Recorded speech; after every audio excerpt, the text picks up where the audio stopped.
What up, everybody? Welcome back to another movie review. Today we are talking about 1993's animated Batman movie, Batman: Mask of the Phantasm.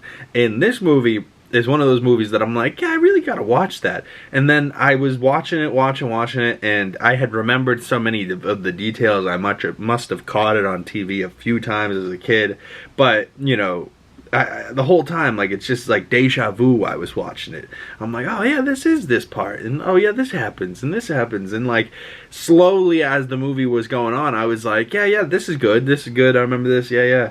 And like the scenes where Batman's running without his mask, and then he gets saved by his love interest in this movie, and I'm like, yeah, this is so good. Like, this is like my Batman for sure. Hearing Kevin Conroy's voice as Batman is just so perfect and so solid, and just seeing Batman hunt down bad guys in the night, and yeah, it's just like, this is definitely the Batman I grew up on. Didn't even realize that this was the Batman I grew up on, but it is, because like the Batmobile from this movie is the Batman toy and thing that I had when I was a kid, you know what I mean? Like the long Batmobile, and then like the gray and blue bat suit. Like, this is the Batman I truly remember as a kid growing up. I was born in '99, so you know, just a few years later than this movie coming out, I'm getting the toys. Probably my parents getting the toys in the clearance section. They're like, yeah, who like Batman? We'll get him that. And then of course I loved it because I didn't know the wiser. But the Phantasm, the main villain here, like, is definitely a pretty good villain. It's like, comes out of the smoke and has like a hook claw arm, and is like got this deep voice. The whole time I'm like, who is this? Who is this? Who is this? And I as soon as like the deja vu hit me, as soon as the Phantasm gets unmasked, it hit me like a ton of bricks. I was like, oh, I've seen this movie 100 times. I know exactly what's gonna happen. You know what I mean? Like, the whole part leading up to it, I had like the mystery in my mind, like, who is this? Who is this? Who is this? And then of course it gets unmasked, and it's Bruce's love interest the whole time, and you're like, no, really? Like, I thought it was gonna be her dad, but then I was like, her dad's probably an old man, and then I thought it was gonna be somebody just completely different, kind of like Scooby-Doo gets unmasked, and you're like, Mr. Jenkins, all along, you know, or whatever. But as soon as her face popped up underneath the mask, I was like, oh, I remember this. Like, yeah, of course I do. This movie's pretty much a fake out, right? The whole thing, you're trying to find out who the Mask of the Phantasm is, and then at the end, the whole final climax is just a fight between the Joker and Batman, you know, and just my real Joker and Batman. The voice, like, when I picture the voices of Batman and picture how they look, this image right here is exactly how I picture it, because this is how I grew up. You know, Kevin Conroy with the voice of Batman over there. Mark Hamill, fucking Luke Skywalker, is the voice of the Joker.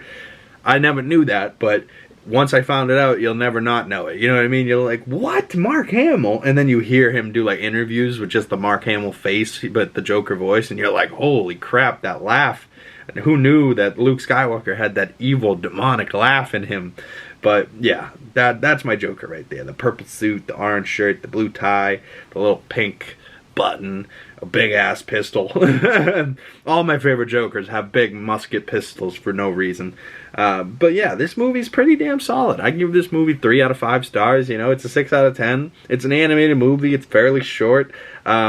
I just experienced a ton of deja vu watching it, you know, and comment below if you've done the same. You've gone back, watched one of these things from when it came out when you were a kid, but now I'm 25 and I'm watching it all these years later again, but like actually sitting down and trying to soak in the entire movie all at once, when I feel like as a kid, we didn't have DVR, we didn't have anything. So if you were going to watch something as a kid, you were either watching it on TV and then you were getting the commercials, and then everyone knows how commercials work. If a commercial comes on, you check out, you walk away, you come back, and then you're halfway through that section. There's no backup button or anything back in the day, so you end up missing parts, and then you're like, wait, what is this part? What happened? And sometimes you click in and it's at the end, so you only caught the end, but you never caught the beginning.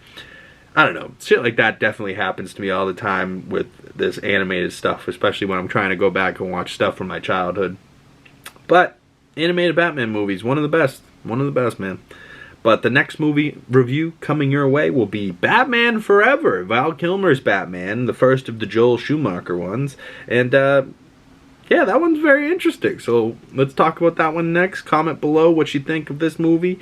Any movie recommendations for me, I would love to hear from you in my other social medias or in the comment section below.